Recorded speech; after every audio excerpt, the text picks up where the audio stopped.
Sinh tồn tự nhiên review. Hãy đăng ký và theo dõi chúng tôi. Đây là động lực to lớn để chúng tôi tạo ra những video thật ý nghĩa gửi đến người xem.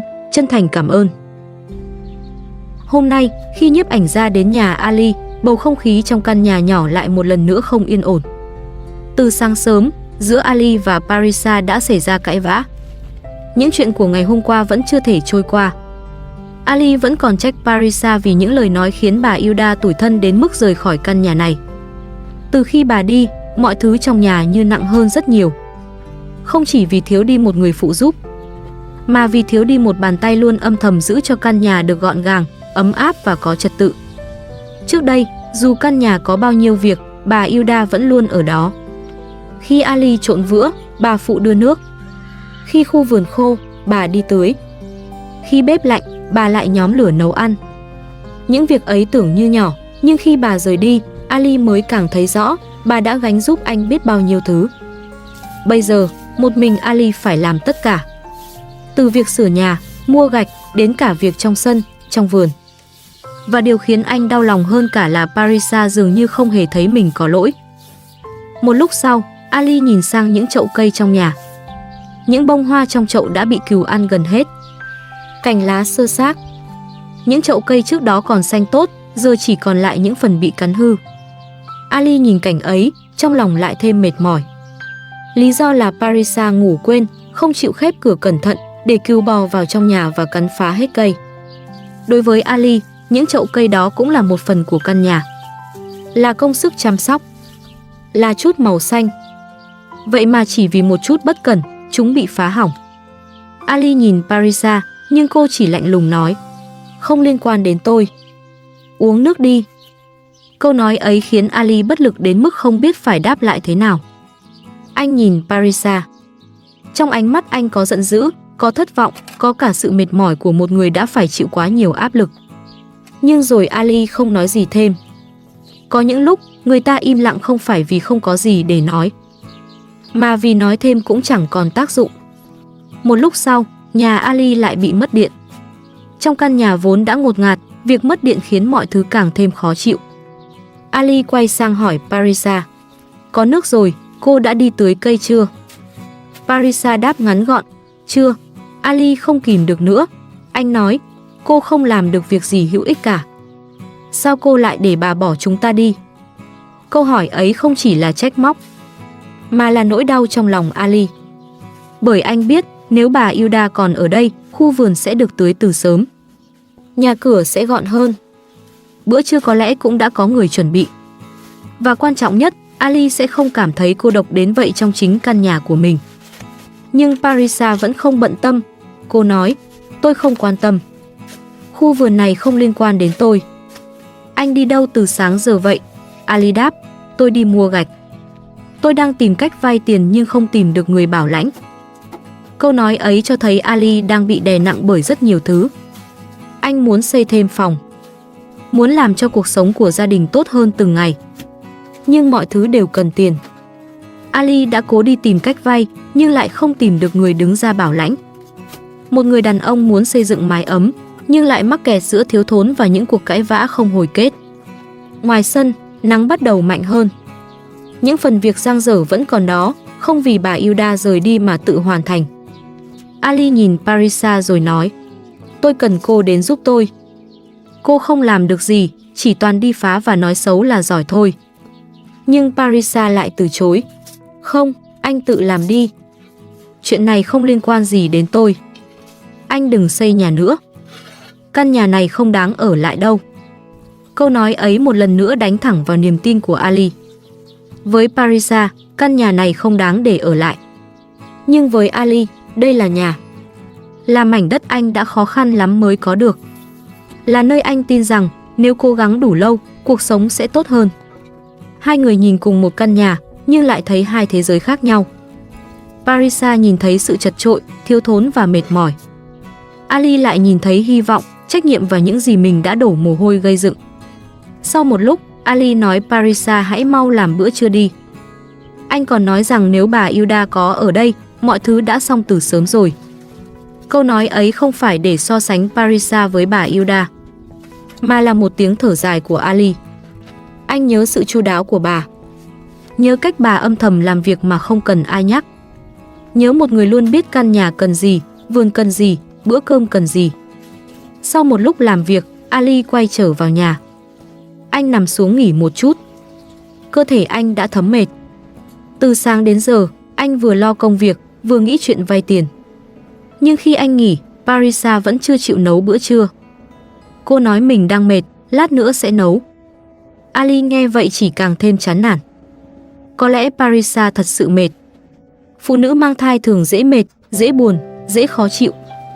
Một lúc sau, Ali cầm điện thoại bước ra ngoài. Anh gọi điện cho bà Hilda. Giọng anh dịu đi rất nhiều khi nói chuyện với bà. Ali hỏi bà đang ở đâu. Bà Hilda nói bà đang ở nhà một người họ hàng.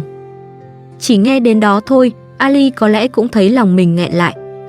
Bà không đi đâu xa, nhưng sự vắng mặt của bà khiến căn nhà này trống trải đến lạ.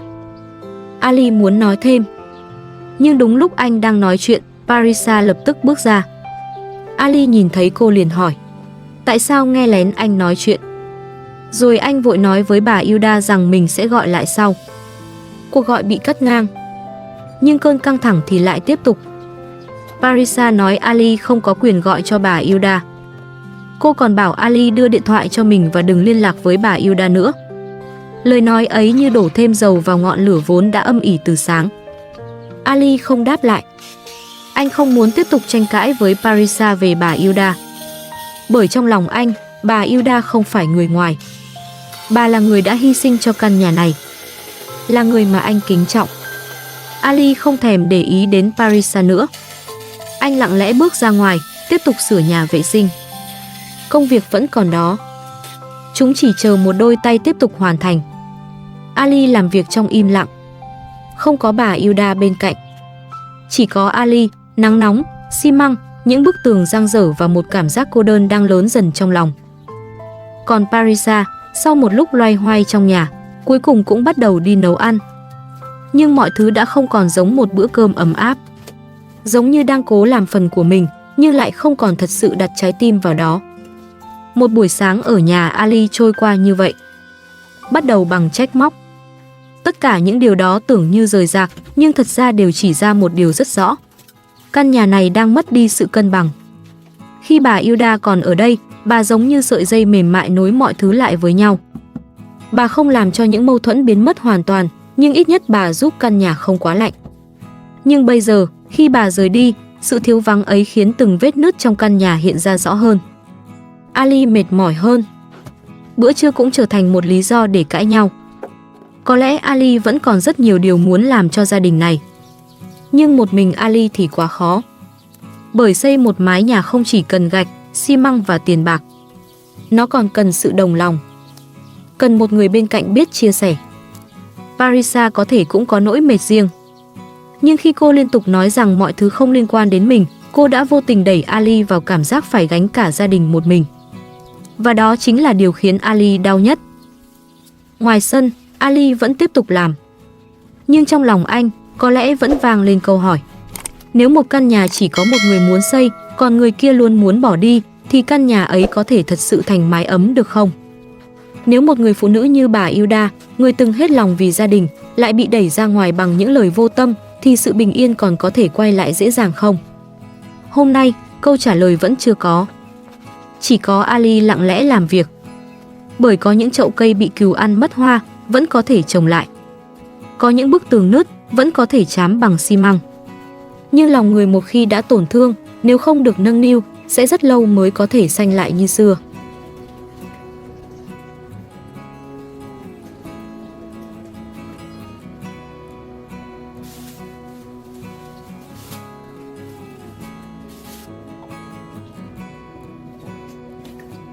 Một lúc sau, đến giờ ăn trưa. Sau cả buổi sáng đầy mệt mỏi, Ali cùng Parisa bước vào nhà để ăn trưa. Bữa cơm hôm ấy không quá cầu kỳ. Nhưng trong căn nhà nhỏ này, điều nặng nề nhất không phải là món ăn ít hay nhiều, mà là khoảng cách giữa Ali và Parisa càng lúc càng rõ hơn. Hai người ngồi cùng một chỗ, ăn cùng một bữa cơm, nhưng trong lòng lại mang hai suy nghĩ hoàn toàn khác nhau. Vừa ăn trưa xong, Parisa liền kêu Ali đưa điện thoại cho mình. Cô nói muốn gọi cho mẹ của cô đến đây phụ giúp. bởi cô đang mang thai, cơ thể mệt mỏi, rất cần có người ở bên chăm sóc. Với Parisa, đó là điều bình thường. Cô nghĩ mình cần mẹ, cần một người thân thuộc để giúp đỡ trong những ngày thai kỳ khiến cô khó chịu và dễ mệt. Nhưng với Ali, người mà Parisa muốn gọi đến lại chính là điều anh không thể chấp nhận.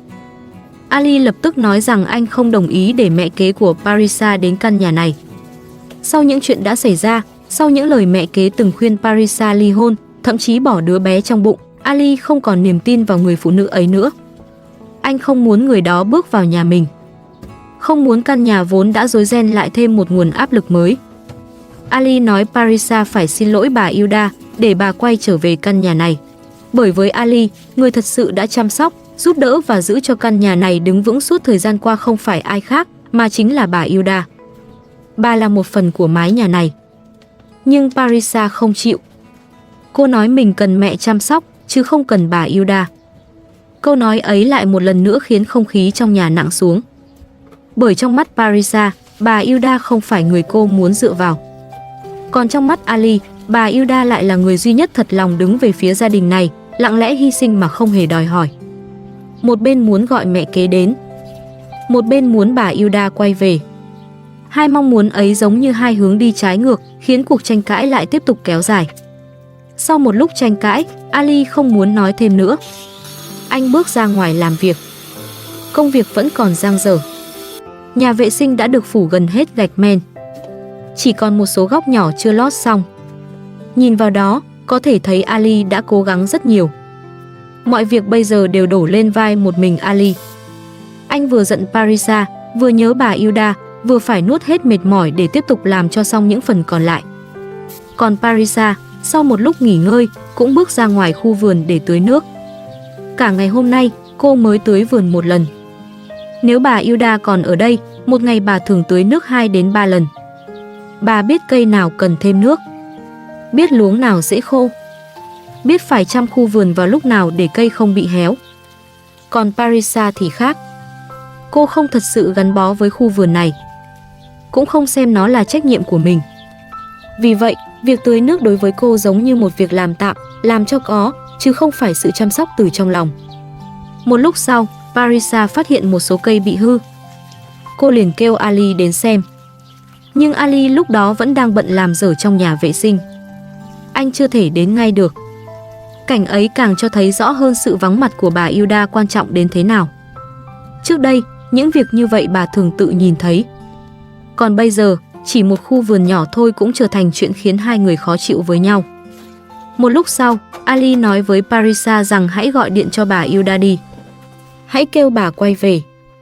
Giọng Ali lúc này không chỉ là ra lệnh, mà giống như một lời thừa nhận đầy mệt mỏi. Anh nói không có bà ở đây, anh không làm được gì hết. Bao nhiêu việc trong nhà không ai phụ giúp. Đó là sự thật mà Ali không thể phủ nhận. Khi bà Hilda còn ở đây, anh có thể yên tâm làm việc ngoài sân vì biết trong nhà có người lo. Khu vườn có người chăm.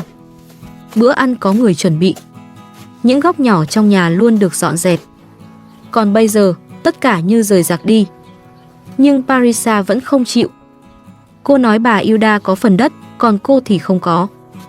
Vì vậy, cô không có trách nhiệm gì với căn nhà này. Cô còn kêu Ali tự gọi cho bà đi.